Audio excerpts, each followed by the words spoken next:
김만열 교수님이십니다. 순천향대학교에서 여기까지 오셨어요. 오늘 강연해 주려고. 네, 큰 박수로 맞이해 주시기 바랍니다. 네. 교수님은 지금 한양대학교 의생医학과에서 교수님으로 재직하고 계시고요. 오늘 주제는 뭐였죠? 줄기세포가 보여주는 현재와 의료의 미래입니다. 네, 큰 박수로 다시 환영해주세요. 네. 반갑습니다. 제 목소리 잘 들리세요? 네, 좋습니다. 오늘 저희 우연찮게 왔는데 오늘 과학의 날 이렇게 행사에 또 마지막 강의를 제가 맡게 돼서 너무나 감사하고요.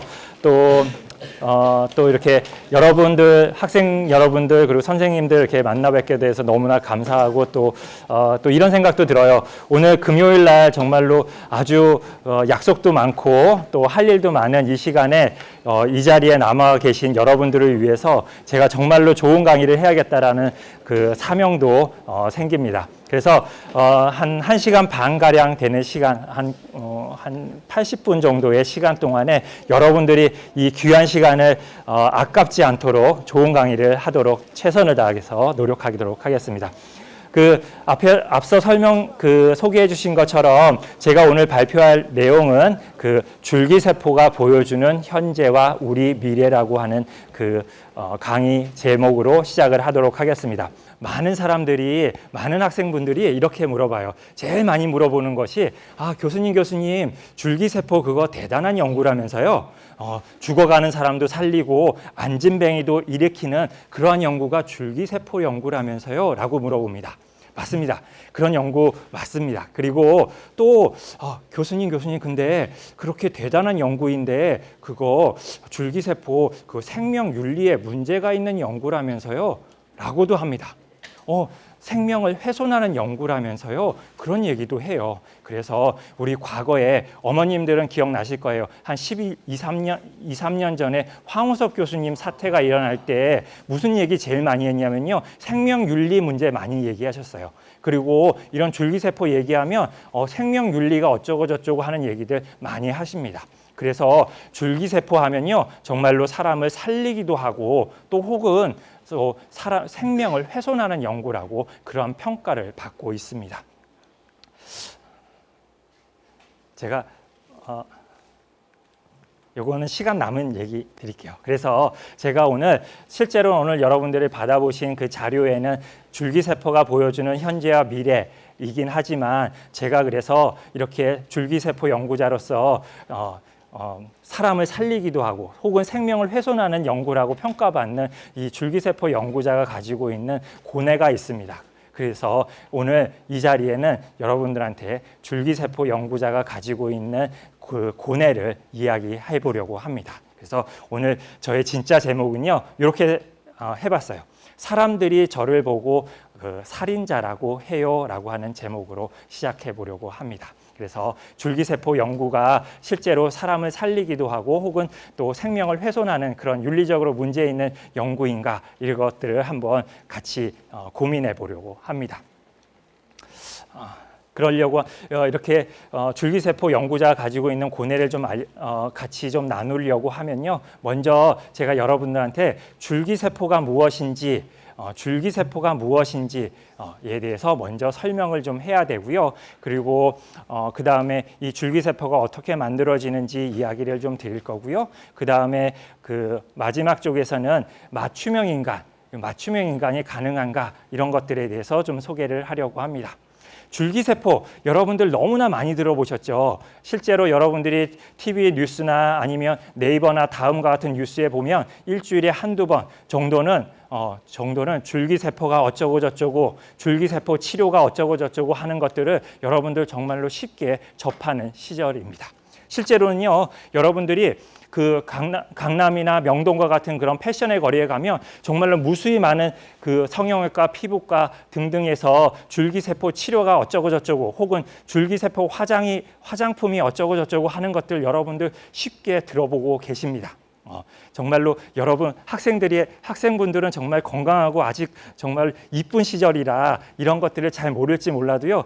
돌아가셔서 엄마한테 물어보면요, 틀림없이 어머니들 아십니다. 줄기세포 화장품, 줄기세포 성형 이런 거 들어보셨어요. 무슨 말이냐면요, 줄기세포 연구라고 하는 것이 과거에 줄기세포 연구라고 하는 것이 과학자 한두 명이 골방 같은 연구실에서 행해지는 연구가 더 이상 아니라는 거예요.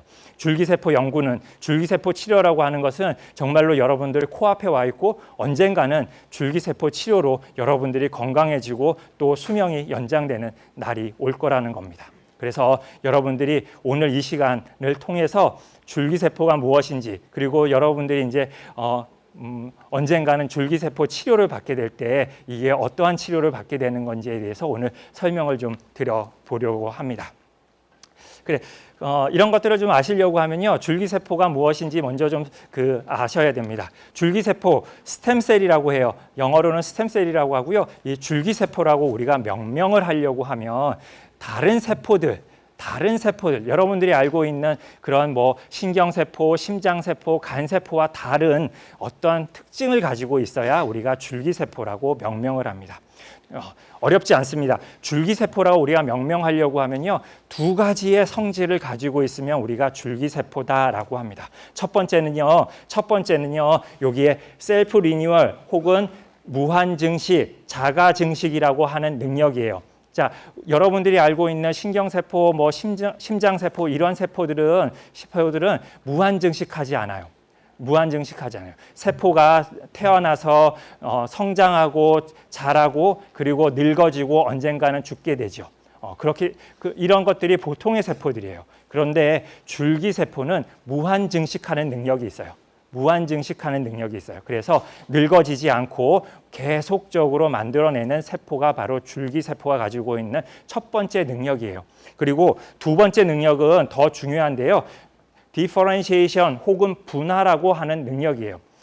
여러분들이 지금 소개해드린 간세포, 심장세포, 심근세포, 신경세포들은 태어나서 죽을 때까지 신경세포는 신경세포, 심장세포는 심장세포로 태어나서 죽어갑니다. 그런데 줄기세포라고 하는 녀석은요, 저 분화 능력을 가지고 있어서 어떠한 조건이 되면, 어떠한 환경이 되면 자기와 다른 성질의 세포로 분화해요. 바뀌어져요. 기능이 바뀌어지는 능력을 가지고 있는 세포가 줄기세포가 가지고 있는 두 번째 능력입니다. 그래서 우리가 기존에 있는 세포랑 다르게 줄기세포라고 우리가 명명하려고 하면요, 두 가지 능력을 가지고 있어야 된다. 첫 번째, 셀프 리뉴얼, 무한 증식하는 능력, 그리고 두 번째, 분화 능력을 가지고 있으면 우리가 줄기세포라고 명명할 수 있습니다. 자, 그러면 그 줄기세포에는 어떠한 것들이 있는지 우리 살펴봐야 돼요. 종류가 이제 무엇이 있는지 좀 살펴봐야 되는데요. 이것도 되게 쉬워요. 줄기세포가 가지고 있는 능력은 두 가지인데 그 두 가지를 가지고 있는 세포의 종류는 또 크게 두 종류가 있습니다. 여기에 있는 성체 줄기세포, 어덜트 스템셀이라고 하는 세포가 하나가 있고요. 이쪽에 보여주는 전분화능 줄기세포, 플러리포텐트 스템셀이라고 하는 세포로 나눌 수가 있습니다. 줄기세포는 두 가지 능력을 가지고 있는 세포인데 그거를 크게 분리하면 성체 줄기세포 그리고 전분화능 줄기세포 이렇게 있다라고 할 수 있습니다. 제가 이거에 대해서 이제 하나하나 설명을 드릴 겁니다.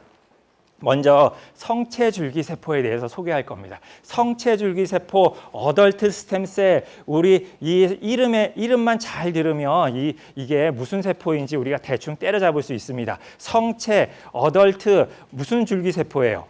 자, 우리 다 자란 성인의 몸속에 존재하고 있는 줄기세포를 우리가 성체 줄기세포라고 합니다. 성인의 몸속에 아주 미량으로 존재하고 있는 줄기세포가 성체 줄기세포라고 합니다.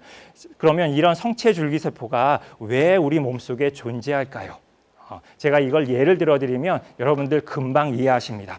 우리가 상처가 났어요. 그래서 피를 많이 흘렸어요. 그리고 혹은 우리가 환자를 위해서 혈액을 기증을 했어요. 혈액이 몸속에 많이 부족해요. 그렇다고 우리가 금방 죽지 않죠. 혈액이 부족하다고 해서 금방 죽지 않습니다. 그 이유는 우리 성인의 몸속에 이미 이러한 혈액을 만들어내는 줄기세포가 존재하고 있어요. 어디에? 우리 몸속 골수라고 하는 곳에 존재하고 있어요. 이러한 줄기세포를 우리가 뭐라고 부르냐면요. 조혈모 줄기세포, 조혈모 줄기세포라고 우리가 부릅니다. 자, 혈액의 조상이 되는 줄기세포라고 이렇게 얘기할 수 있어요. 그래서 조혈모 줄기세포라고 해요. 이런 조혈모 줄기세포가 우리가 상처가 나서 피를 많이 흘렸어요. 혹은 헌혈을 해서 몸속에 피가 부족해요. 라고 하면 이 골수 안에 존재하고 있는 조혈모 줄기세포가 마구마구 증식을 해서 혈액이 부족한 만큼 증식을 해서 우리 몸을 유지를 시켜줘요. 무슨 능력 때문에 가능하죠? 줄기세포가 가지고 있는 첫 번째 능력, 무한증식하는 능력 때문에 가능해요. 그런데 여러분들 너무 잘 아세요. 우리 혈액에는 혈액세포는 종류가 한 가지인가요? 아니에요. 자, 여기 있는 것처럼 적혈구, 백혈구 여러 가지 종류의 면역세포로 구성되어 있어요. 혈액에는. 그러면 이 조혈모 줄기세포는요, 하나의 종류의 세포이지만 실제로는 이렇게 혈액을 구성하고 있는 여러 종류의 세포를 다 만들어낼 수가 있어요. 무슨 능력 때문에 그렇죠? 두 번째 능력인 분화 능력을 가지고 있어서 그래요. 원래는 이렇게 골수 안에 조혈모 줄기세포가 아주 미량으로 존재하고 있다가 우리 몸에 문제가 생겼어요. 그러면 마구 증식하고 분화해서 우리의 몸을 늘 건강하게 만들어주고 있습니다. 그래서 우리는 이런 줄기세포를 우리가 예비군 같은 놈이라고 얘기해요. 우리가 평상시에는 많이 필요하지 않죠. 근데 뭐 전쟁이 났을 때 예비군들이 우리 몸을 잘 보호하는 것처럼 성체줄기세포는 그런 역할을 한다고 합니다. 그러면 과거에는 우리가 성체줄기세포는 한 30년 전만 해도 성체줄기세포는 골수 안에 존재하고 있는 조혈모 줄기세포가 대부분이라고 생각했어요. 그런데 그동안에 많은 과학자들이 막 들여다봤더니요, 우리 몸을 구성하고 있는 대부분의 조직에는 이 성체줄기세포가 존재한다라고 밝혀졌어요. 심지어는 이렇게 머리 안에 있는 브레인 안에도 신경줄기세포가 존재한다라고 합니다. 우리 과거에는 우리 머리 안에는 이런 신경줄기세포가 없다고 믿었어요. 그래서 한번 머리가 데미지를 받아서 상처를 받아서 머리가 망가졌거나 아니면 나이가 들어서 무슨 신경질환을 앓게 되면 더 이상 회복할 수 없다라고 생각했어요. 그런데 이제는 머릿속 깊숙한 곳, 우리 기억을 관장하고 있는 해마가 있는 곳에 아주 미량으로 신경줄기세포가 존재하고 있다고 지금 믿고 있어요. 그래서 이제는 그런 신경 질환을 앓고 있는 환자들한테서 아주 미량으로 존재하고 있는 이런 신경줄기세포를 어떻게 하면 활성화시켜 가지고 건강해질 수 있을까라고 하는 연구들을 하고 있어요. 그래서 성체줄기세포는 이렇게 우리 성인의 몸을 구성하고 있는 존재하고 있는 그러한 줄기세포다. 그리고 성인의 대부분의 조직에는 존재하고 있다라고 해서 성체줄기세포를 우리가 어떻게 명명을 하냐면요. 제가 이렇게 영어로 써놓긴 했는데요. 이렇게 보시면 돼요. 어쩌고 저쩌고 스템셀, 어쩌고 저쩌고 스템셀 이렇게 써놨어요. 요 앞에 어쩌고 저쩌고는요. 우리 몸에 있는 티슈의 이름들이에요. 그래서 브레인에 있는 머리 안에 있는 줄기세포는 신경줄기세포, 간에 있는 거는 간줄기세포 이렇게 부르면 돼요. 그래서 우리 성체줄기세포는 전부 다 어쩌고 저쩌고 스템셀, 어쩌고 저쩌고 스템셀 이렇게 부릅니다. 자, 제가 지금까지 줄기세포의 두 종류가 있는데 왼쪽에 있는 성체줄기세포에 대해서 소개했습니다. 다음은 오른쪽에 있는 전분화능 줄기세포에 대해서 소개할 겁니다. 전분화능 줄기세포가 사실은 제가 이제까지 연구하고 있고 오늘 여러분들한테 좀 자세히 설명하려고 하는 그 줄기세포입니다. 자, 전분화능 줄기세포, 플로리포텐트 스템셀이라고 하고요. 우리가 이런 전분화능 줄기세포는 성체 줄기세포랑 다르게 종류가 많지가 않아요. 이렇게 몇 종류밖에 없는데요. 그 중에서도 오늘은 제가 오늘 소개할 내용은 요 배아줄기세포에 대해서 소개할 겁니다. 배아줄기세포. 자, 이게 한자어인데 여러분들 요 한자 잘 아시겠죠? 배아줄기세포예요. 배아 뭐예요? 아빠의 정자와 엄마의 난자가 만나면 우리가 수정했다라고 하고 요런 세포를 수정란이라고 해요. 그리고 이걸 한자어로 우리가 배아라고 부르죠. 그래서 배아줄기 세포는 아빠의 정자와 엄마의 난자가 만남 이 수정란에서부터 온 줄기 세포를 배아줄기 세포라고 합니다. 그렇게 수정이 되고 나면 우리가 2세포기, 4세포기 이렇게 난화를 하게 되고요. 그렇게 되면 한 4, 5일, 한 5, 6일쯤 지나면 여기 블라스토시스트, 한국말로는 배반포라고 하는 시기로 우리가 분화를 해요. 자, 제가 여기 앞쪽에는 분열이란 말을 썼고요. 여기에서는 분화라는 말을 썼어요. 분열이란 말은 2세포기, 4세포기 똑같은 세포로 나눠졌다는 뜻이고요. 분화라고 말씀을 드렸으면 여기서 이렇게 가면 뭔가 세포가 나눠졌다는 얘기예요. 자, 어떻게 나눠졌냐면요. 두 종류의 세포로 나눠졌어요. 요 수정란인데요. 배아인데요. 이 껍데기를 이루고 있는 세포를 우리가 트로포블라스트라고 하고요. 이거는 장차 엄마의 뱃속에서 착상을 하게 되면 태반이 되는 세포예요. 그리고 요 안쪽에 있는 요 세포를 우리가 영어로는 이너셀 매스, ICM, 한국말로는 세포괴라고 합니다. 4, 5일, 5, 6일 정도 지난 배아는 두 종류의 세포로 나눠지는데요. 장차 태반이 되는 트로포블라스트와 그리고 요 이너셀 매스 이렇게 두 종류로 나눠집니다. 요 세포가 약 한 5일쯤 지나면 수정 후 5일쯤 지나면 한 200개 정도의 세포인데요. 요 세포가 엄마의 뱃속에서 뭐가 될까요? 태반 아니면 아기. 바로 여기에 요 이너셀 매스 세포 덩어리라고 하는 것이 바로 엄마의 뱃속에서 아기가 되는 세포예요. 요 아기가 되는 세포예요. 그런데 요 배아줄기 세포라고 하는 녀석은 바로 요 이너셀 매스 장차 아기가 되는 요 세포 덩어리를 배양 접시에 가지고 나와서 배양을 하면 요게 바로 인간 배아줄기 세포가 됩니다. 인간 배아줄기 세포가 됩니다. 자, 이 인간 배아줄기 세포는 누가 만드셨냐면요. 여기 계신 그 위스콘신에 계시는 제임스 탐슨 교수님이라는 분이 1998년도에 처음으로 확립하셨어요. 그때 확립하실 때 만들어 놓은 세포가 바로 이 세포예요. 이게 인간 배아줄기 세포의 첫 번째 사진인데요. 1998년도에 이 세포를 만드셨으니까 올해로 딱 만 20년이 되는 연구예요. 그래서 사실은 아주 그 최신의 학문이라고 보시면 됩니다. 근데 아마 잘 보세요. 이게 지금 그림에 보이는 요 세포가 바로 인간 배아줄기 세포인데요. 여러분들 생물학 시간에서 배웠던 세포 모양은 하고는 매우 다릅니다. 요 인간 배아줄기 세포는요. 요게 바로 우리가 세포 덩어리라고 부르는데요. 세포 한 개가 아니라 약 한 500개에서 1000개 정도의 세포가 뭉쳐서 이렇게 자라요. 요게 인간 배아줄기 세포의 형태적인 아주 큰 특징이 되겠습니다. 제가 그 세포가 어떻게 자라는지를 좀 보여드릴게요. 요게 바로 인간 배아줄기 세포 덩어리예요.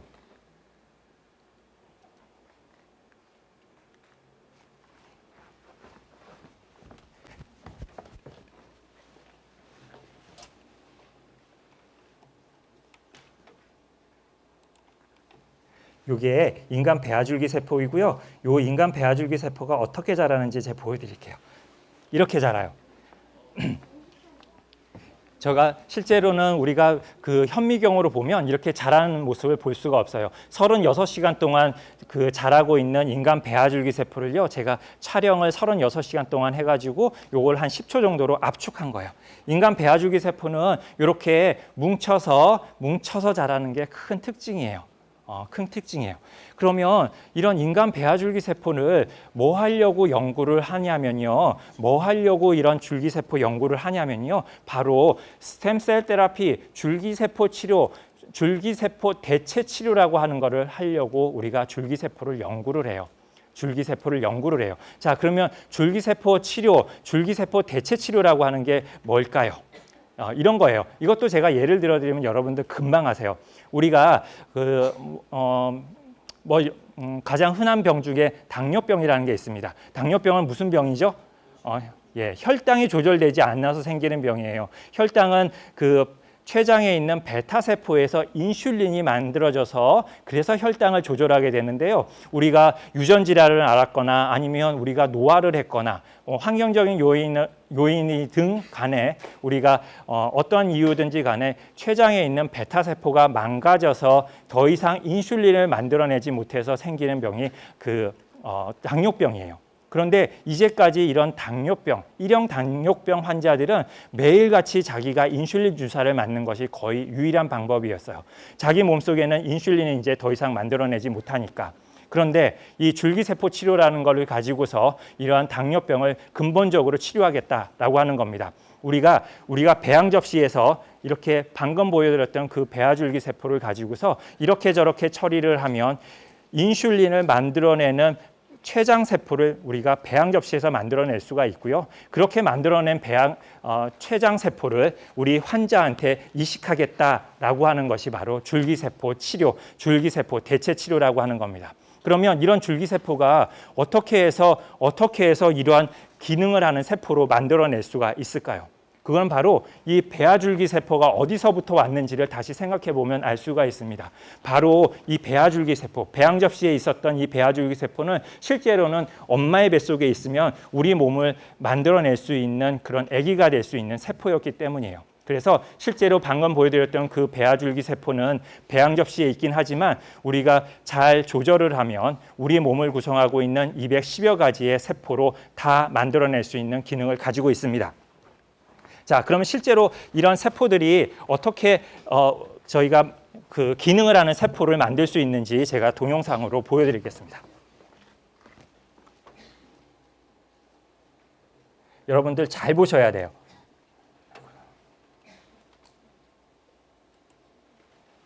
자, 제가 방금 보여드렸던 그 동영상에 있는 배양 접시에 있는 세포를 가져다가 이렇게 저렇게 처리를 했더니 세포가 이렇게 변했어요. 보이세요? 어때요? 세포가 좀 움직이죠? 아까 제가 보여드렸던 동영상은 36시간 동안 촬영한 거를 10초 동안 보여드린 건데요. 이건 그냥 현명하게 지금 보고 있는 걸 촬영한 거예요. 세포가 움직이죠? 어떻게 움직여요? 세포가 콩당콩당 하는 것 같죠? 우리가 비팅한다라고 얘기하고요. 펌프한다고 하는데요. 이렇게 비팅하고 펌프를 하는 벌떡벌떡거리는 세포가 우리 몸속에 어디에 존재하죠? 심장세포예요. 저희가 앞서 보여드렸던 동영상에 있는 세포를 이렇게 배양을 하면 자기 혼자서 벌떡벌떡 비팅하는, 펌핑하는 그러한 세포를 우리가 배양 접시에서 만들어낼 수가 있습니다. 이것도 같은 동영상이에요. 보시면 지금 제가 현미경으로 촬영을 하면서 이 세포를 이렇게 움직여가면서 보고 있는데요. 잘 보세요. 어때요? 세포 또 움직여요. 자기 혼자서 벌떡벌떡 하면서 움직이는 세포를 우리가 실제로 배양 접시에서 만들어낼 수가 있습니다. 이런 세포를 가지고서 심장병이 난 환자들, 심장세포가 망가진 환자들한테 이식해서 치료하겠다라고 하는 게 바로 줄기세포 치료가 되겠습니다. 이런 것들은 저희가 동물 모델을 통해서 실제로 기능성을 저희가 테스트를 해봤습니다.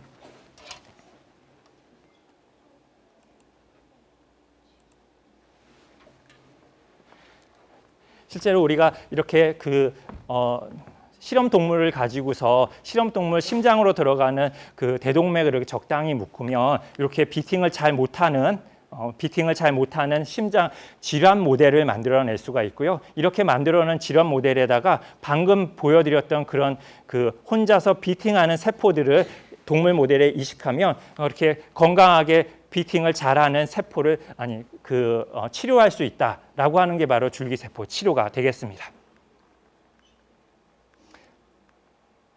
그 다음에 저희가 이런 실험도 해요. 자, 이것도 동물 실험인데요. 자, 잘 보시면 이게 저희가 이제 혈관이 문제가 생기는 환자들을 이런 질환 모델로 만드는 겁니다. 즉, 잘 보시면 이쪽 오른쪽 다리에 이렇게 수술 자국이 있죠. 이렇게 수술을 해서 실제로 대동맥을 아예 절단을 해버리고 꼬매놨어요. 이쪽도 그렇고 이쪽도 이렇게 해놨어요. 그러면 이 파란색으로 보여주는 이 이미지는 우리가 도플러 이미지라고 하는 건데요. 생체 밖에서 혈액에 흐르는 것을 우리가 관찰할 수 있는 실험 방법이에요. 보시는 것처럼 동맥을 절단을 해놔가지고 이쪽에 혈액이 전혀 흐르지 않는 것을 볼 수가 있으시죠? 이런 데다가 이 왼쪽에는 아무것도 처리를 하지 않았고요. 그랬더니 당연히 28일이 지난 다음에는 혈액이 흐르지 않을 뿐만 아니라 다리가 썩어서 아예 절단이 된 것을 볼 수가 있습니다. 반면에 이 오른쪽에 있는 이 그 동물 모델에는 우리가 그 혈관 내피 세포를 이식을 했어요. 그랬더니 28일이 지나고 나니까는 혈액이 흐르는 것을 볼 수가 있고 다리가 아직 건강한 것을 볼 수가 있습니다. 과거에는 이렇게 우리가 동맥이 문제가 생겨서 다리를 절단할 수밖에 없는 환자들에게는 다른 치료 방법들이 없었는데요. 이제는 우리가 배양 접시에서 기능을 하는 그런 세포들을 만들어서 이식해서 근본적인 치료를 하겠다라고 하는 게 줄기세포 치료가 되겠습니다. 조금 더 큰 그 동물 모델을 사용을 했어요. 돼지 모델이고요.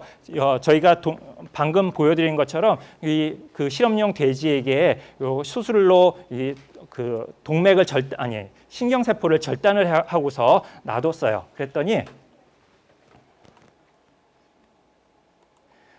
그림을 보시는 것처럼 신경 손상이 있어서 전혀 뒷다리를 움직이지 못하는 것을 볼 수가 있죠. 여기다가 우리가 인간 배아줄기 세포에서 신경세포로 분화된 신경세포를 이식했어요. 그리고서 시간이 지났더니 뒷다리가 운동 능력을 좀 회복하는 것을 저희가 볼 수가 있고요. 그리고 100일이 지났더니 이제 혼자서 걸어 다닐 수 있을 만큼 운동 능력을 상당히 회복한 것을 우리가 볼 수가 있습니다.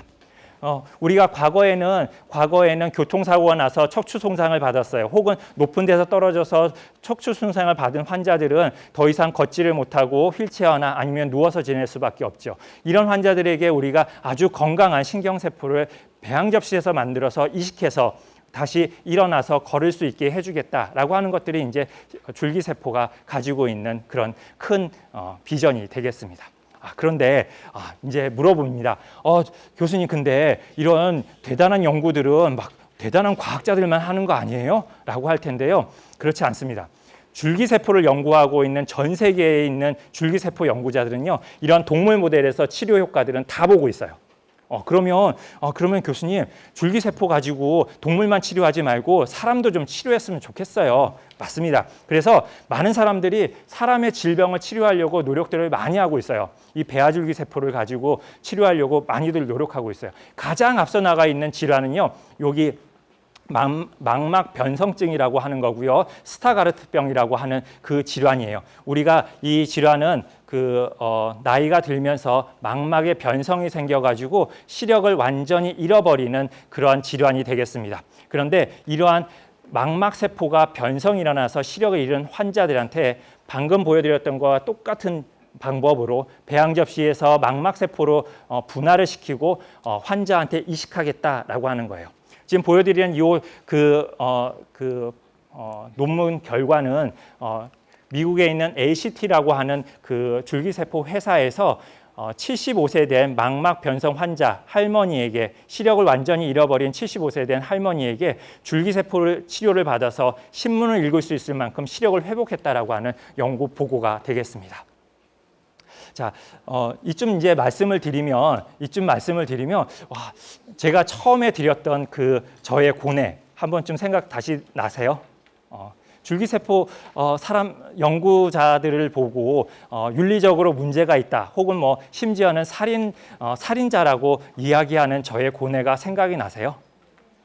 근데 사실은 이 정도 제가 말씀을 드리면 줄기세포 제가 얘기하는 그런 고뇌는 잘 모르겠고, 이러한 연구들 정말로 열심히 해가지고 죽어가는 사람도 살리고 우리 아픈 할아버지 할머니도 좀 건강해졌으면 좋겠다는 생각해요. 연구도 많이 하고 연구비도 많이 주고 그랬으면 좋겠다라고 하는데, 여전히 이런 배아줄기세포 연구는 많은 사람들로부터 윤리적으로 문제 있는 연구라고 지탄을 받고 있습니다. 그 이유는 뭐냐면요, 바로 이 배아줄기세포가 어디서부터 왔느냐라고 하는 문제를 한번 따져봐야 돼요.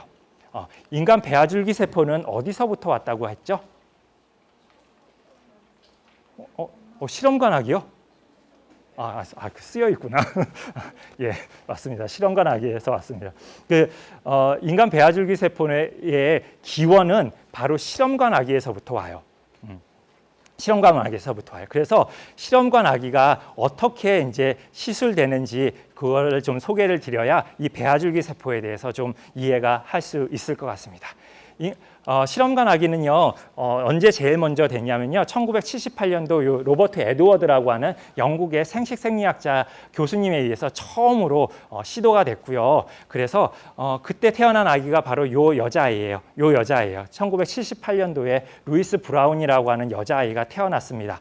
그래서 사실은 1978년도니까는 뭐 여러분들보다 훨씬 이모뻘 정도 되죠. 예, 그렇습니다. 그런데 이 로버트 에드워드 교수님의 실험관 아기 시술 전에 이 루이스 브라운 여자아이가 태어나기 이전에는 우리 불임 환자들은 사실은 아기를 가질 수 있는 방법들이 거의 없었어요. 근데 이제는 이런 아기를 못 갖는 난임 환자들은 이런 실험관 아기 시술을 통해서 아주 적극적으로 아기를 가질 수 있는 시대가 됐습니다. 그러한 공로를 인정받아서 요 로버트 에드워드 교수님은 노벨상을 수상을 하셨고요. 그런데 실제로 이 실험관 아기 하면 우리가 실험관 아기 하면 이제 그 아기를 못 갖는 환자들이 그 시술을 받게 되는데요. 생각보다 많아요. 우리가 아기를 못 갖는 환자를 뭐라고 부르죠? 불임이라고는 요즘에는 쓰지 않습니다. 왜 그러냐면 과거에 그랬어요. 불임이라고 하는 거에는 불가능하다. 그러면 아니면 장애가 있다 이런 얘기가 들어있어서 불임이라는 얘기를 안 쓰고요. 요즘에는 난임, 아기를 갖기가 어려운 환자 이런 뜻으로 써요. 그래서 이제는 난임이라는 표현을 쓰면 좋을 것 같고요. 근데 이런 난임 환자들이 생각보다 좀 많습니다. 우리가 난임 판정을 어떻게 하냐면 아기를 가지려고 노력하는 이 커플이 1년 동안 아기를 갖지 못하면 난임이라고 하는데요. 약 20% 정도 된다고 해요. 그러니까는 상당히 많고요.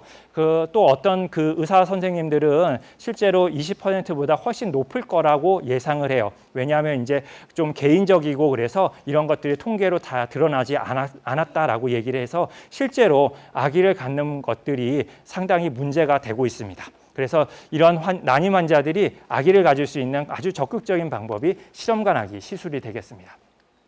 그래서 제가 실험관 아기 시술을 어떻게 하는지 동영상을 통해서 좀 소개를 할 건데요. 동영상 보기 전에 제가 좀 설명을 드려야 좀 잘 이해를 하실 겁니다. 우리가 건강한 여성 그리고 건강한 남성이 아기를 갖는 과정은 이렇죠. 아주 건강한 여성들은 한 달에 꼭 한 개의 난자를 배란을 합니다. 근데 여기 이제 중고등학교 정도 되면 우리가 벌써 성교육도 받고 그러는데 한 달에 한 개 나오는 난자가 실제로 한 개가 활성화되지 않고요. 실제로는 6개에서 한 12개의 난자가 활성화되다가 그중에 꼭 한 개의 난자만을 배란을 하게 됩니다. 그런데 우리가 이렇게 한 개의 난자만 가지고는 실험관 아기 시술하기에는 아주 턱없이 부족한 숫자예요. 그래서 이런 난임 환자가 불임 클리닉에 내원을 해서 한 달 전부터 우리가 과배란 주사, 배란을 과하게 하는 호르몬 주사를 맞게 돼요. 그렇게 되면 한 달에 한 개 나오던 난자가 수개 혹은 많게는 한 20여 개의 난자를 한꺼번에 배란을 하게 되고요. 이거를 의사 선생님이 복강경으로 채취를 해서 요 난자와 그리고 아빠의 정자를 실험관에서 수정해서 만들어지는 아기가 바로 실험관 아기가 되겠습니다. 그래서 그 내용을 동영상을 통해서 소개를 좀 드리도록 하겠습니다. 이 동영상이 제가 구글에서 가져온 건데요. 동영상이 아주 잘 됐어요. 자, 여러분들 지금 보시는 것처럼 요게 바로 정상적인 여성의 배란을 하는 과정이고요. 난소이고 지금 배란하는 장면이에요. 요 나팔관과 난관을 통해서 우리가 한 달에 한 개의 난자가 이렇게 배란을 해요. 실제로 이게 그림에서 보시는 것처럼 여러 개의 난자가 활성화됐다가 꼭 한 개의 난자가 배란을 됩니다. 그러면 우리가 이렇게 엄마와 아빠가 사랑을 나누게 되면 이렇게 정자가 엄마의 난관을 통해서 배란된 난자와 수정을 하게 됩니다. 이렇게 해서 태어나는 아기들이 우리가 정상적인 아기로 태어나게 되고요. 이렇게 태어나지 못하는 난임 환자들은 바로 인비트로 퍼틸라이제이션 IVF 실험간아기 시술을 받게 됩니다. 그림을 잘 보셔야 되는데요. 방금 보여드렸던 난자랑은 다르게 지금 이 환자는 지금 과배란 주사를 맞은 환자예요. 보시는 것처럼 난소에서 활성화되는 난자가 훨씬 많아요. 그죠? 이렇게 해서 과배란 주사를 맞게 되면 난소에서 난자가 많이 이제 활성화되게 되고요. 그렇게 해서 시간을 기다리고 완전하게 그 활성화되게 되면 이제 의사 선생님이 복강경을 통해서 난자를 채취하게 됩니다. 이제 채취하는 장면이에요.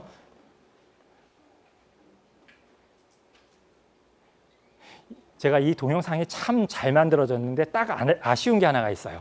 지금 이렇게 바늘을 바로 찔러가지고 난소에서 난자를 채취를 하는데요. 여기에서는 그림에서는 난자 하나를 채취를 해요. 근데 실제로는 활성화된 난자를 가급적인 많은 난자를 채취를 하게 됩니다. 그래야 우리가 실제로 이렇게 실험관에서 아빠의 정자와 만나서 수정란을 훨씬 많이 얻을 수 있기 때문에 그래요. 이렇게 아빠의 정자와 이렇게 실험관에서 이렇게 만나요. 그래서 우리가 실험관 아기라고 이야기를 합니다.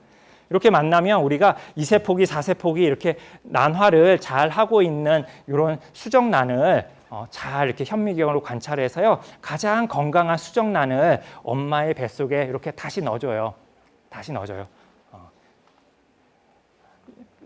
이 그림에서 사실은 수정란을 한 개를 얻어서 한 개를 넣어주기는 하는데요. 실제로 우리가 실험관하기 시술을 하게 되면 넣어주는 수정란의 개수는 2-3개 혹은 서너 개 이렇게 넣어줘요. 그래서 그러면 넣어주는 수정란의 개수를 높여주면 당연히 임신 성공률은 높아지고요. 그 대신에 다태아가 태어날 가능성이 많습니다. 쌍둥이. 그 쌍둥이 혹은 삼쌍둥이 뭐 이렇게 다태아가 태어날 가능성이 많습니다. 그래서 최근에는 유럽 등지에서는 이제 이 넣어주는 수정란의 개수를 제한을 해요. 쌍둥이가 태어나면 사실은 착상을 하게 되면 엄마나 아기의 건강에 문제가 있기 때문에 수정란의 개수를 마구마구 넣어줄 수는 없어요. 개수를 제한을 하게 되는데요. 제가 여기서 간단한 산수 문제 하나 드리겠습니다. 저희가 이제 처음에 이렇게 얻을 수 있는 수정란의 개수는 한 20여 개. 그리고 요즘에 이런 실험간아기 시술의 성공률은 상당히 높은 편인데요. 약 40% 정도 된다고 해요.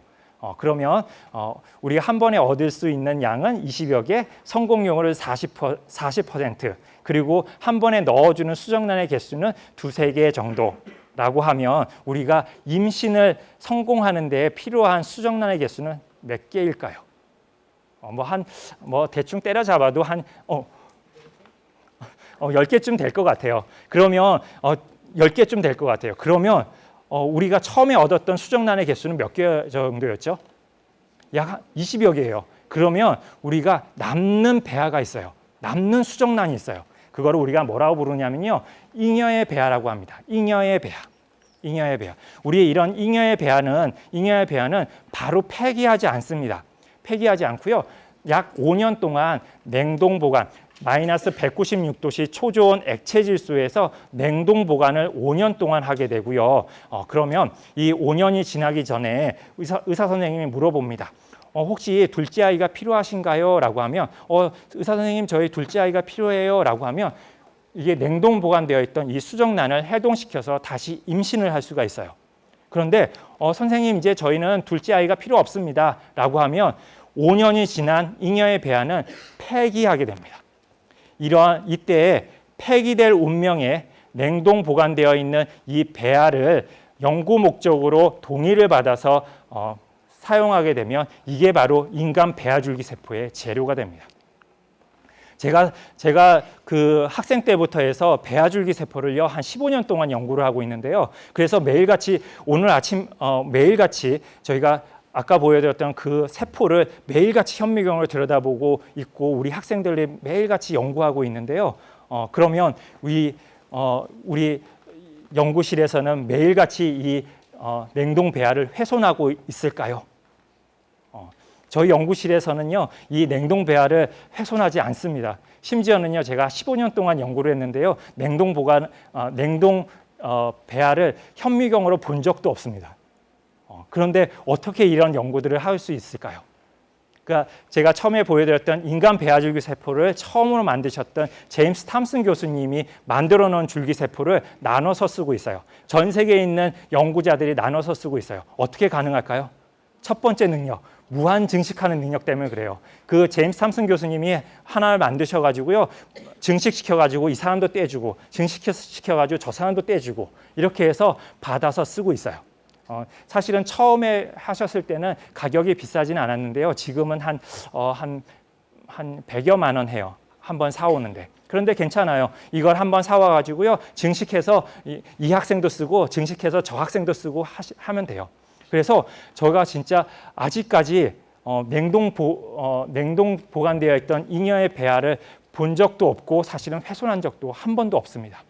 그럼에도 불구하고 제가 하고 있는 연구를 보고서 많은 사람들이 윤리적으로 문제 있는 연구 혹은 생명을 훼손하는 연구라고 여전히 지탄하고 있습니다. 그 이유는 뭐냐면요, 이 배양 접시에 있는 이 배아 줄기 세포는요, 엄마의 뱃속에 들어가면 여전히 아기가 될 수 있는 능력을 가지고 있어요. 물론 배양 접시에 있는 이 배아줄기 세포로 태어난 아기는 한 명도 없습니다. 인간은 할 수가 없고요. 법률 그 형사적인 문제 때문에 절대 할 수 없고요.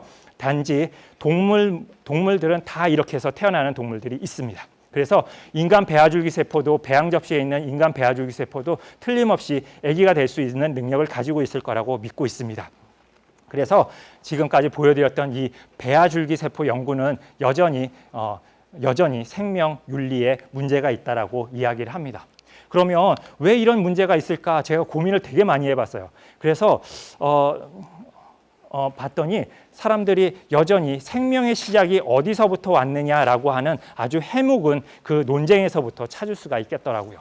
그래서 봤더니 과학자들은 수정 후 14일경 원시 생식선이 나타날 때가 그 정도는 돼야 우리가 생명이라고 할 수 있지 않을까라고 하고요. 반면에 종교 윤리학자들은 무슨 소리, 생명의 시작은 수정 직후야라고 이야기를 합니다. 과학자들이 이야기하는 수정 후 14일경 원시 생식선이라고 하는 것은요, 그 2세포기, 4세포기 그리고 그 이너셀 매스가 나온 다음에 한 14일 정도 되면 처음으로 나타나는 구조물이에요. 요 원시 생식선이 나타나면 상하 좌우가 이제 구별되기 시작해요. 그 배아 덩어리가. 그래서 우리가 요 정도는 나타나야 생명이라 볼 수 있지 않겠냐라고 과학자들은 주장을 합니다. 그런데요, 그래서 보시면, 그래서 제가 과학자들의 주장과 생명 윤리학자들이 주장하는 그 생명의 시작이 어디서부터 올 거냐라고 하는 부분을 제가 이렇게 정리를 해봤는데요. 과학자들은 이렇게 얘기해요. 생명의 시작이라고 보려고 하면 직립보행, 감정, 느낌, 의사소통 이 정도는 해야 우리가 생명이라고 할 수 있지 않겠어? 라고 하고요. 윤리 종교학자들은 무슨 소리, 직립보행, 느낌, 감정, 의사소통은 그거는 성인의 특징이지 생명의 특징이라고 할 수 없어 라고 하면서 여전히 생명의 시작이 어디서부터 왔느냐라고 하는 논쟁을 하고 있습니다. 사실은 제가 교회를 다니고 있고 교회에 가면 집사라는 소리를 듣습니다. 그래서 제가 가지고 있는 그 과학자로서 종교 윤리와 그리고 직업 윤리가 늘 상충을 해요. 그래서 제가 과학자로서 정말로 좋은 연구를 해서 많은 사람들에게 그 좋은 연구를 소개하고 그리고 여러 의학적인 발전을 하고 싶은 게 저의 과학자로서의 윤리 의식이고요. 그런데 또 교회에 가서 크리스찬으로서의 종교적인 그 가치가 늘 상충을 해요. 그래서 고민을 하다가 제가 이제 성경책을 뒤져봤어요. 성경책에 뭐라고 쓰여 있는지 좀 봤더니요. 실제로 성경책에요, 이 생명의 시작에 대한 내용들이 여러 군데 나옵니다.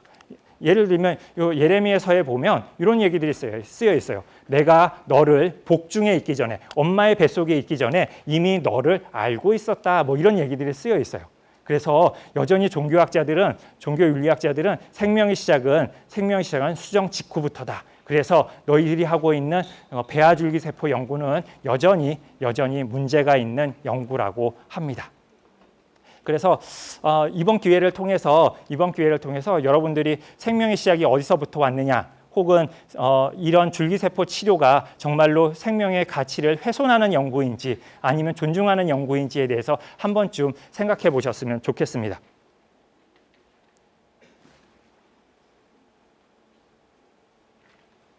제가 오늘 몇 시까지죠?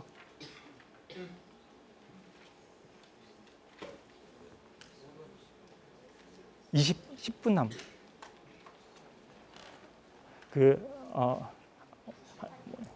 조금 더 하겠습니다. 그래서 여러분들 한번 생각해 보시면 좋겠습니다. 그런데 만약에 여러분이 저한테 교수님이 가지고 계시는 종교 윤리와 그리고 직업 윤리에서 교수님은 어떻게 생각하세요?라고 하면 저의 의견을 묻는다고 하면 정답은 아닙니다. 저의 의견을 묻는다고 하면 저는 이렇습니다. 생명의 가치, 생명의 지위는 사실은 여러 단계로 나눌 수 있다고 보고요. 우리의 지금 숨을 쉬고 있는 이런 성인의 생명의 가치, 생명의 존귀는 사실은 가장 최상위의 그런 생명의 지위, 가치를 가지고 있다고 생각합니다. 그런데 우리가 그거보다 못한 수준에 있는 배아는 그거보다 상위에 있는 우리의 생명을 위해서 아주 제한적으로 쓸 수 있지 않을까라고 하는 것이 저의 가치관입니다. 이거는 여러분들이 각자의 가치관에 따라서 어디에 더 비중을 둘 것이냐라고 하는 거에 대해서 결정을 하시면 좋을 것 같습니다. 자. 그래서 그러면 이렇게 윤리적으로 문제가 많은 배아줄기세포 말고 다른 줄기세포 없을까요? 줄기세포 치료 이거 아주 괜찮은 연구 같은데 윤리적으로 문제 있는 배아줄기세포 말고 다른 연구를 좀 해봤으면 좋겠어요 라고 해서 대안연구에 대해서 우리가 많은 또 관심을 갖고 있어요. 제가 지금까지 뭐 말씀드렸냐면요, 요거 말씀드렸어요.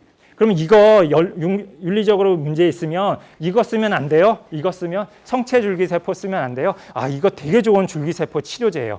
줄기세포 치료제예요. 배아줄기세포가 가지고 있지 않는 이런 윤리적인 문제에서 아주 자유로워요. 여러분들이 골수 이식하거나 골수 기증하는 거랑 똑같다고 보시면 돼요. 그런데 문제는 성체줄기세포의 문제는 뭐냐면요, 우리가 얻기가 되게 어려워요. 몸에 되게 미량으로 존재하고 있어요. 그래서 우리가 골수 채취하는 것도 어렵고, 그리고 그거를 치료에 쓸 수 있을 만큼 아주 많지가 않아요. 그래서 이런 성체줄기세포는 윤리적으로는 아주 썩 괜찮은 녀석인데 이런 치료 효과는 좀 제한적이다라고 얘기할 수 있습니다. 그리고 시간이 많으면 제가 조금 더 설명을 드릴게요. 그 다음에 우리가 대안연구로 뭐가 있냐면요, 체세포 복제줄기세포라고 하는 게 있어요. 체세포 복제줄기세포, 이 단어를 여러분들이 들으시면 제일 먼저 들어야 되는 인물이 한 명 있습니다. 황우석 교수님이에요. 체세포 복제줄기세포라고 하는 거예요. 이게 바로 황우석 교수님이 13년 전에 2005년도에 하셨던 연구예요. 자, 제가 좀 소개를 드릴게요. 어떤 거냐면요, 소개해드리기 전에 어떤 거냐면요, 제가 지금까지 소개해드렸던 배아줄기세포 이런 것들은 정말로 제임스 탐슨 교수님은 매년 노벨상 후보에 오를 만큼 대단한 연구를 하셨어요. 그럼에도 불구하고, 그리고 지금 보여드린 것처럼 동물에서 여러 가지 효과가 있음에도 불구하고 그 세포를 여러분들이 쓸 수가 없어요. 왜 그렇죠? 뭐 때문에? 그렇게 대단한 줄기세포가 여러분들이 쓸 수가 없어요. 돈이 없어서도 아니고요. 뭐 때문에 못 쓰냐면요, 면역 거부 반응 때문에 못 써요. 제임스 탐슨 교수님이 만들어 놓은 그 줄기세포는 백인 여성의 수정란에서부터 온 거예요. 그래서 여러분들과의 면역 거부 반응, 유전자 정보가 달라서 쓸 수가 없어요.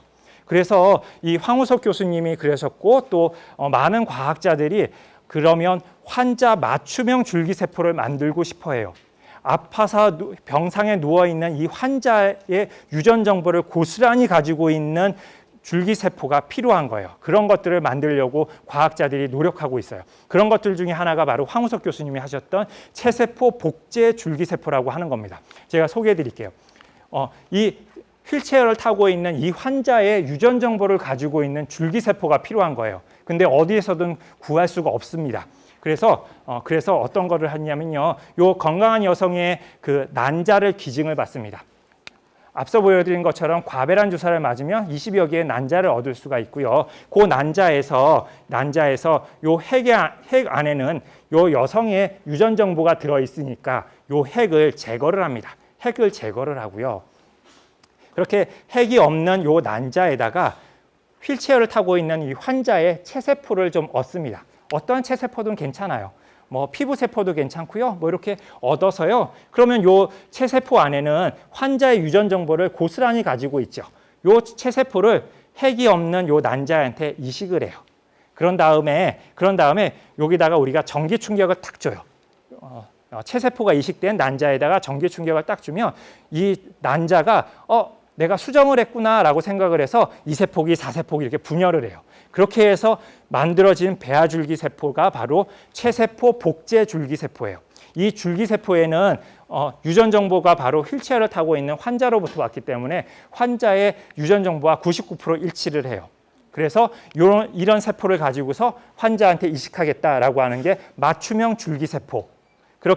이렇게 만들어진 수정란을 대리모에 이식하면 그러면 복제 인간이 됩니다.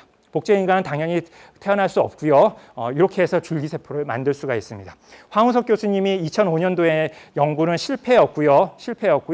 그리고서 그 이후로 한 8년 정도가 지나서 미국에 있는 오레곤 대학교의 미탈리 포프 교수님이 이 똑같은 방법으로 성공하셨어요. 세계 최초로 성공하셨고요. 그리고 2014년도 정도로 제가 기억을 하는데요. 차의과대학교에서 세계 두 번째로 똑같은 방법으로 성공을 하셨습니다. 여기 있는 거는 제가 동영상을 하나 보여드릴게요. 그 체세포 핵이식을 하는 방법입니다. 이게 그림에 보이시죠? 이게 바로 그 기증받은 난자이고요. 요거는 이제 홀딩 파이펫이라고 해서 요 난자를 잡고 있는 거예요. 그리고 요거는 이렇게 뾰족하게 생긴 거로 요 난자의 핵을 제거를 합니다. 보세요. 이렇게 난자에다가 쓱쓱 긁어가지고 구멍을 좀 내고요. 그런 다음에 이렇게 짜내기 방법으로 이렇게 핵을 제거를 해요. 그런 다음에 이게 바로 환자의 체세포예요. 실제로는 이제 여러 개를 잡긴 하지만 한 개의 체세포를 여기다가 핵이 없는 난자에다가 이렇게 이식을 탁 해요. 그런 다음에 여기에다가 이제 전기 충격을 주면 2세포기, 4세포기 분열을 하게 됩니다. 이렇게 만들어지는 것이 복제 줄기세포, 체세포 복제 줄기세포라고 합니다. 이렇게 태어난 아기는 당연히 없고요. 이렇게 태어난 만마니아셀이 있어요. 포유동물이 있어요. 그 동물 첫 번째 동물이 바로 복제양 돌리. 요 돌리가 바로 이런 방법으로 태어난 첫 번째 포유동물입니다. 그리고 이 연구가 바로 이제 최근에 가장 유행하는 줄기세포 연구라고 보시면 돼요. 제가 요즘에 제일 많이 하는 연구이고요. 어떤 거냐면요. 지금 방금 보여드렸던 체세포 복제 배아줄기세포는 뭐가 가장 문제일까요? 난자를 얻는 게 가장 문제예요. 우리의 건강한 여성의 난자가 좀 필요해요. 근데 황우석 교수님이 그 당시에 첫 번째 논문에 보면 줄기세포를 이렇게 맞춤형 줄기세포 하나를 만드는데 200여 개의 난자를 사용했다고 보고되어 있어요. 200여 개의 난자면 아주 건강한 여성이 그 기증을 10명 이상을 해줘야 할 수 있는 거예요. 그래서 맞춤형 줄기세포를 만드는 게 사실은 여러 가지 문제가 좀 있어요. 그래서 많은 사람들이 그런 그 장벽을 낮추려고 많은 노력을 했었고요. 그런 연구 중에 바로 하나가 역분화 줄기세포라고 하는 거예요. 컨셉은 비슷해요. 어떤 거냐면요. 이렇게 환자 줄기세포 치료가 필요로 하는 이런 환자의 체세포를 조금 채취를 합니다. 첫 번째 논문에서는 피부세포를 가지고 했었는데요. 그동안 많은 과학자들이 연구를 해서 혈액 한 방울도 괜찮고요. 목은 하나도 괜찮고요. 심지어는 오줌에 있는, 유린에 있는 체세포 조각도 괜찮아요. 이런 그 환자의 체세포를 조금만 얻어서 이렇게 배양을 하고요. 여기다가 유전자 4개를 도입을 합니다. 우리 몸을 움직이고 있는 유전자는 한 25,000개 정도 아주 많은 유전자들이 돌고 있는데요. 그중에 꼭 4가지의 유전자만 여기다가 삽입을 하고 약 14일이 지나면요. 이런 만능 유도줄기세포, 유도 만능줄기세포라고 하는 세포를 만들어낼 수가 있어요. 어떤 세포랑 유사하냐면요. 제가 지금까지 전반부에 소개해드렸던 그 세포랑 매우 유사한 세포를 만들어낼 수가 있어요. 그런데 이 세포는 바로 환자의 유전 정보를 고스란히 가지고 있는 그런 줄기세포를 만들어낼 수가 있습니다. 이런 세포를 가지고서 실제로 배양 접시에서 분할을 해서 환자한테 이식을 하거나 혹은 이러한 세포를 가지고 맞춤형 치료를 하는 재료로 써요. 이런 거를 상상해 보시면 돼요. 우리가 암 환자가 왔어요.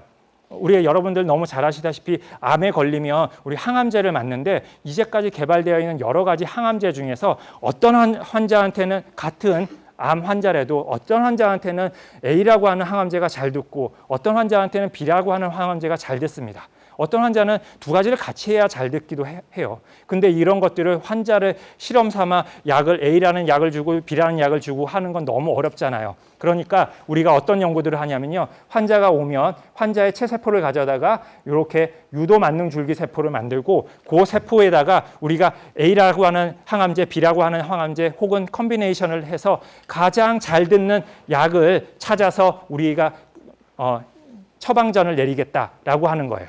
이게 바로 맞춤형 줄기세포, 맞춤형 치료. 이제 앞으로의 이제 의학은 맞춤형 정밀 의학의 시대로 갈 겁니다. 그래서 여러분들이 그런 것들을 가장 쓸 수 있는 아주 기본적인 세포 재원이 바로 이런 역분화 줄기세포라고 하는 겁니다. 이 연구는요 2006년도에 마우스가 보고가 됐고요. 2007년도에 그 휴먼 인간의 줄기세포가 보고가 됐고요. 그리고서 이것을 연구했던 존 거든이나 아니면 시냐 야마나카는요 2006년도에 처음으로 보고하고 2012년도에 노벨상을 받으셨어요. 이 연구가 실제로 노벨상을 받을 거라고 우리가 예상들을 많이 했는데요. 너무 빨리 받으셨어요. 이유는 뭐냐면요. 줄기세포의 트렌드를 바꿔놓으셨어요. 과거에는 줄기세포 연구가 너무 어렵다라고 생각했는데 이 연구 방법을 통해서 줄기세포를 정말로 아주 대중화를 시켰고요. 그리고 줄기세포 치료가 필요한 유전 정보가 정확하게 일치되는 그 줄기세포를 만들어낼 수 있는 방법을 아주 혁신적으로 만들어 놓으셨어요. 이러한 제 유전 정보를 가지고 있는 줄기세포를 만드는데 돈이 얼마나 들까요? 제가 보기에는 한 200만 원 정도만 있으면 여러분들의 유전 정보를 99% 가지고 있는 줄기세포를 만들어낼 수가 있습니다. 그래서 그런 연구 노력을 이제 인정을 받아서 정말로 만 5년 만에 노벨상을 받으셨습니다. 또 대안 연구로 제가 이런 거 제가 소개해 드릴게요. 재대열 이식이라고 하는 방법이 있어요. 재대열이라고 들어보셨어요? 어른들은 좀 들어보셨고 아직 학생들은 못 들어보셨죠. 여러분들이 재대열 엄마들은 다 아세요. 그리고 몇 년생이죠? 우리 02년. 02년이면 여러분들은 못 들어보셨지만 엄마들은 틀림없이 들어보셨어요. 이 재대열이라고 하는 거는 어떤 거냐면요. 그 아기가 태어나면 태반과 사실은 아기만 태어나는 게 아니라 태반과 아기가 몇 분까지죠? 몇 분까지죠? 좀 하셔가지고 질의응답 받으세요. 예. 한 10분만 더 하겠습니다. 한 10분만 더 하겠습니다. 그래서 우리가 아기가 태어나면 아기만 태어나는 게 아니라 태반과 탯줄 그리고 아기가 태어나요. 우리가 과거에는 이제 아기가 태어나면 배꼽 있는 데를 딱 절단해버리고 태반과 탯줄은 버려버리는 의학용 폐기물이었죠. 근데 요게 아기가 태어날 때 그 탯줄 안에 있던 혈액을 들여다봤더니요. 거기에 줄기세포가 많더래요. 무슨 줄기세포? 조혈모 줄기세포, 혈액의 조상이 되는 조혈모 줄기세포가 많더래요. 그래서 이 아기가 태어날 때 그 버려지던 의학용 폐기물을 그냥 버리지 말고 우리 이거 혈액 잘 모아놨다가 요 아기가 커 나갈 때 줄기세포 치료가 필요하거나 아니면 혈액 질환을 앓거나 그러면 유전 정보가 딱 맞으니까 그거 해동해서 쓰자. 이게 바로 재대열 이식이에요. 그런데 이 산업이 2002년도생이면 엄마한테 가면 틀림없이 들어보셨어요. 왜냐하면요, 2000년도를 전후해서 재대열 이식 연구, 이식 산업이 아주 유행하던 때예요. 그래서 여러분 그 아주 큰 병원은 고사하고 아주 작은 로컬 병원 산부인과에서조차도 이 제대열 보관하세요 혹은 제대열 연구 목적으로 기증하세요라고 하는 그 이야기를 엄마들이 산부인과에서 꼭 들어보셨을 겁니다. 그 당시에 2000년도에 15년 동안 냉동 보관하는 비용이 약 300만 원. 그러니까 여러분들 어쩌면 엄마가 그 어딘가에 저장해 놓고 있을지도 모릅니다. 그래서 한번 돌아가셔서 한번 여쭤보세요. 그래서 이런 것들은 우리가 배아줄기세포, 배아를 훼손하지 않고 줄기세포 치료를 할 수 있는 그런 대안의 연구들이 되겠습니다. 자, 거의 다 끝났는데요. 제가 제가 사실은 요거를 지운다는 걸 까먹었는데요. 요거는 그 영상이 안 나왔으면 좋겠습니다. 제가 이제 몇 년 전에 다큐멘터리를 하나 소개를 하면서 제가 이제 그 강의를 마치려고 합니다. 제목은 이렇게 되어 있는데요. 제가 왜 이제 제목을 이제 요 아이가 오늘의 주인공입니다. 제가 이제 제목을 왜 보여드리지 말아달라고 했냐면 요 아이가 언젠가는 커서 이 강의를 들을지도 모르겠다는 생각이 들어서 그래서 제가 그렇습니다. 요 오늘의 주인공이 요 사내 아이입니다. 한 3살쯤 된 사내 아이인데요. 요 아이에 대해서 이제 다큐멘터리 내용은 이렇습니다. 요 남자아이의 부모는 너무너무 가난해서 결혼식도 올리지 못하고 이 사내 녀석 하나를 낳아서 기르고 있는 아주 가난한 소시민입니다. 사실은 근데 어찌된 영문인지 요 사내 녀석 하나를 낳아서 기르기도 어려운 가정 형편인데 둘째 아이를 임신하고 둘째 아이의 출산을 손꼽아 기다리고 있습니다. 그게 바로 요 녀석이 좀 아프기 때문입니다.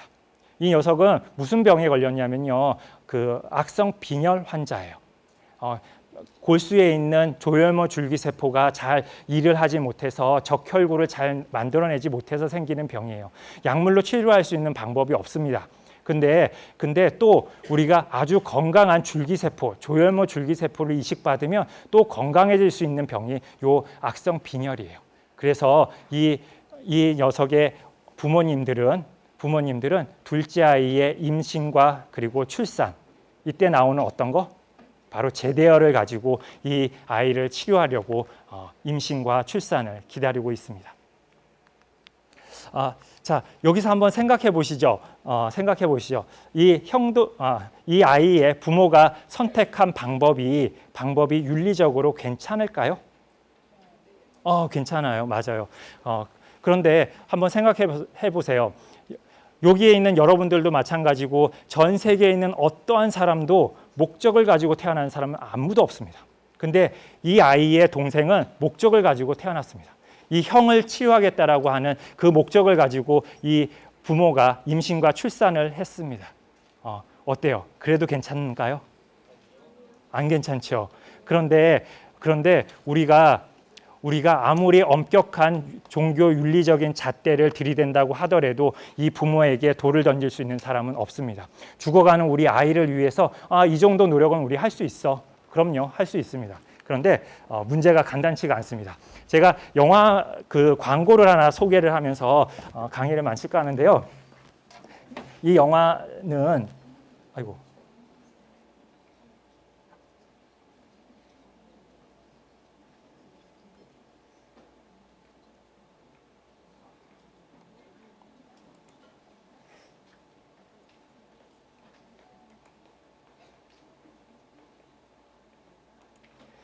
이 영화는 되게 유명한 영화예요. 마이 시스터즈 키퍼라고 하는 실화를 바탕으로 쓰여진 동명의 소설을 영화화한 거고요. 그림에서 보시는 거, 이 장면을 잘 기억하세요. 그리고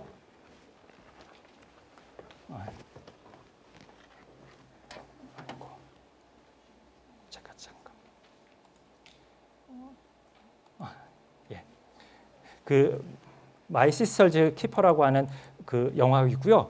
바로 여기에 있는 요 여자아이가 아까 그 동생처럼 10여 년 전에 태어난 아기예요.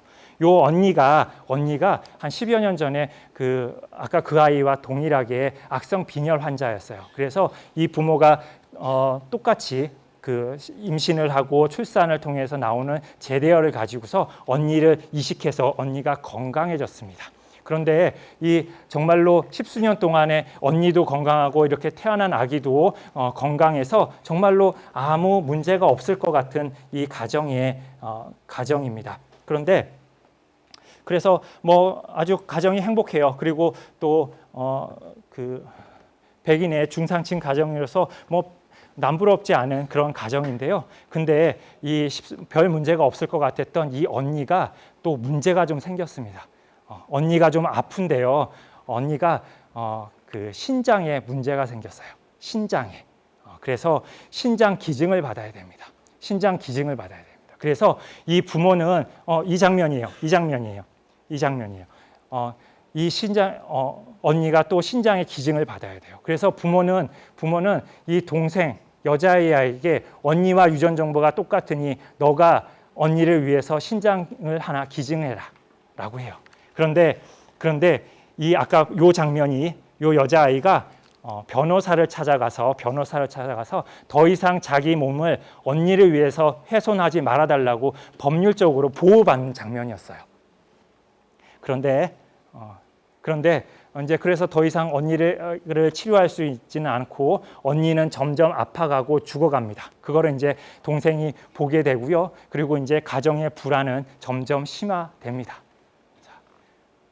이런 것이 사실은 영화에서만 있는 것이 아니고요. 실제로 이런 일들이 일어나고 과학적으로 다 증명되었고 과학적으로 하고 있고 실제로 할 수 있는 일입니다.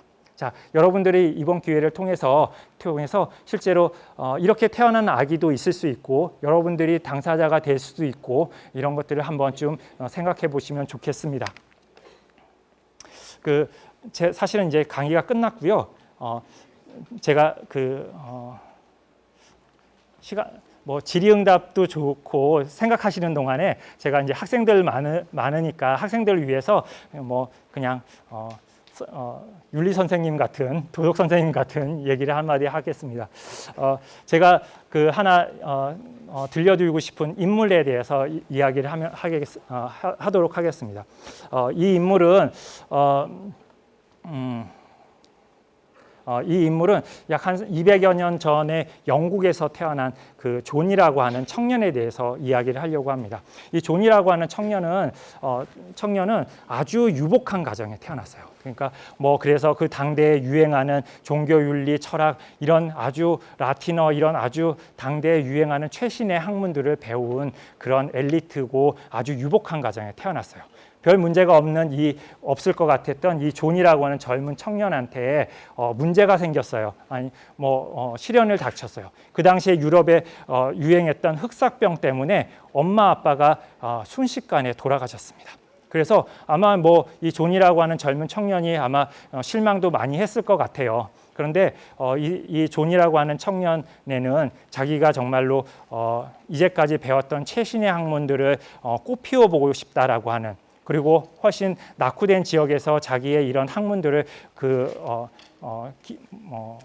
이제 꽃피워보고 싶다라고 하는 그런 신념을 가지게 됐고요. 그래서 부모님들의 재산들을 다 정리하고 그리고 수백 권의 책들을 배에 실어서 신대륙인 아메리카 대륙에 배를 타고서 수개월 동안 여행을 해서 아메리카 대륙에 도착을 하게 됩니다. 그래서 이제 아메리카 대륙 동부에 있는 아주 작은 도시에 자리를 잡게 되고요. 그래서 이제 가지고 온 재산들과 책들 이런 것들을 가지고 자기가 가지고 있던 그런 신념들을 한번 꽃피워 보려고 노력을 합니다. 근데 그 나이가 한 20 초반대, 20대의 한 20살 정도의 젊은 청년입니다.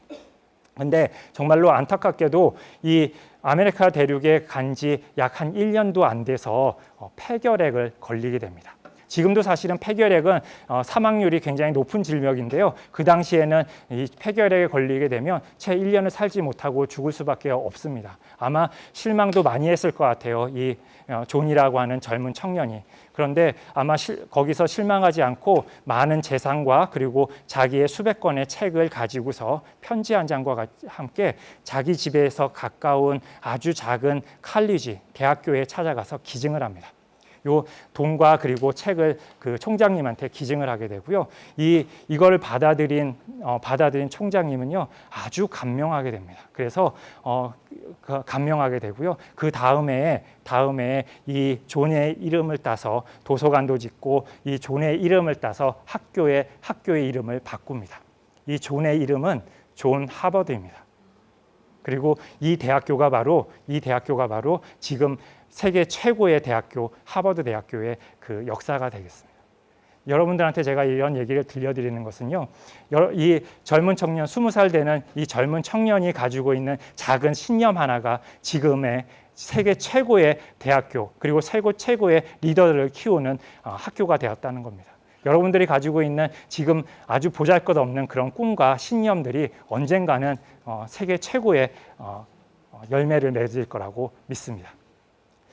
한 가지 더 할까요? 좋습니다. 이게 하버드 대학교 전경이고요. 여기 있는 동상이 존 하버드를 기리는 동상이에요. 하버드에 가면 이 사람들이 전부 다 하버드 투어를 해요. 그래서 가서 늘 제일 많이 하는 거가 뭐냐면요. 요 존 하버드 동상 앞에서 사진을 찍어요. 어떻게 하고 찍냐면요. 요 왼쪽 신발을 이렇게 쓰다듬으면 다시 하버드에 입학할 수 있다라고 하는 전설이 있어요. 그래서 지금 보시면요. 요 왼쪽 신발이 노랗게 전부 다 발에 있는 걸 볼 수 있어요. 여기서 꼭 사진을 찍고 갑니다. 그래서 존 하버드의 동상이고요. 그 여담인데 그 하버드 대학생들이 밤에 술 먹고 노상방뇨를 제일 많이 하는 곳이랍니다. 좀 그러고 보니까 여기 좀 지저분한 것 같아요. 자, 제가 이제 진짜 마지막 슬라이드인데요. 여러분들 마지막 슬라이드인데요. 여러분들 A와 B라고 하는 지점을 가장 빠르게 도달할 수 있는 방법이 뭐가 있을까요? 직선으로 가는 겁니다. 그런데 실제로 이거 보시면 꼭 그런 것 같지는 않아요. 이렇게 요철이 많은 이런 곳에 훨씬 빨리 갔다 오는 거 볼 수 있습니다. 아마 이걸 물리학자가 보면 쇠구슬의 무게와 마찰력을 계산해 가지고 이거를 설명하려고 노력할 겁니다. 그런데 이런 걸 보면 우리가 흔히 우리 삶의 방식하고도 우리가 빗대어 설명할 수 있을 것 같아요. 실제로 이렇게 굴곡진 삶이 훨씬 더 가속도를 내는 것 같아요. 이렇게 굴곡진 삶을 통해서 정말로 최고의 사람이 되는 이 인물 한 명을 더 설명을 하도록 하겠습니다. 이게 존 거든이라고 하는 영국의 그 과학자인데요. 지금은 굉장히 유명한 교수이고 제가 정말로 존경하는 교수입니다. 유명한 교수인데요. 근데 이 존 거든이라고 하는 과학자는 그렇게 학창 시절에 아주 유능한 학생은 아니었던 모양이에요. 이렇게 들에서 노는 거, 그 개울가에서 개구리를 잡고 노는 거를 되게 좋아했고요. 그래서 아마 학교에서는 꽤나 골칫거리였던 모양이에요. 그럼에도 불구하고 이 존 거든은 생물학자가 되고 싶었어요. 그래서 꽤 노력을 했는데 그런데 좋은 성적은 못 거뒀나 봐요. 여기 보시면요, 여기 네임 이름은 거든이라고 되어 있고요. 여기 보면 1949년도예요. 그리고 과목은 바이올로지 생물학이라고 되어 있어요. 그리고서 1949년도에 실제로 존 거든이 받았던 그 성적표예요. 생물학 성적표예요. 이 영어로 잔뜩 쓰여 있는데요. 뭐라고 쓰여 있냐면요. 그걸 제가 영어로 번역을 해놨는데요. 여기 보면요. 존 거든은 학습에 만족이란 없고 타인의 말을 잘 듣지 않고 자기 멋대로 하고 주변에 말썽을 일으키고 자신은 과학자가 되려고 생각하고 있는 것 같은데 지금까지 평가대로라면 절망적이고 존 거든을 가리키는 것은 시간 낭비라고 쓰여 있어요. 1949년도 그 생물학 선생님이 존 거든한테 준 그 성적표예요. 그래서 이 존 거든은 계속 낙제를 했어요. 생물학 고등학교 때. 그래서 결국에는 생물학과를 가지는 못하고요. 영문학을 전공해요. 그래서 영문학을 전공하는데 여전히 자기는 생물학자가 되고 싶은 거예요. 그래서 이 존 거든이 영문학을 그만두고 생물학과로 편입을 해서 생물학자로서 연구를 하게 되고요. 그게 29살 때 냈던 연구가요. 한 60년 만에 노벨상을 받았습니다. 노벨상을 받았습니다. 그래서 여러분 노벨상을 받았습니다. 그래서 존 거든은 지금 한 80이 넘으신 교수님인데요. 여전히 자기 연구실에서 연구에 매진하고 계시고요. 지금 1949년도에 받았던 그 성적표가 자기 오피스에 이렇게 걸어놨답니다. 그래서 자기가 그 게으러지거나 혹은 낙담할 때마다 이 성적표를 보면서 자기가 계속 연구를 할 수 있는 모티베이션을 갖는다고 합니다. 제가 이렇게 드리는 말씀은요. 여기에 있는 학생 많은 분들이 뭐 학교에서 혹은 집에서 어떤 학생으로 평가받을지 모르겠어요. 뭐 성적이 좋은 학생, 착한 학생, 뭐 그렇지 않은 학생 이렇게 평가받을지도 모르겠어요. 그럼에도 불구하고 1960여 년 전에 존 거든이 받았던 그런 평가를 받는 사람은 아마 없을 겁니다. 절망적이고 시간 낭비라는 평가를 받는 학생은 절대 없을 겁니다. 여러분들이 가지고 있는 정말로 꿈을 향하는 그런 비전을 가지고서 노력하신다면 존 거든 이상의 정말 훌륭한 사람이 될 거라고 믿습니다. 이상으로 정말로 마치겠습니다. 예.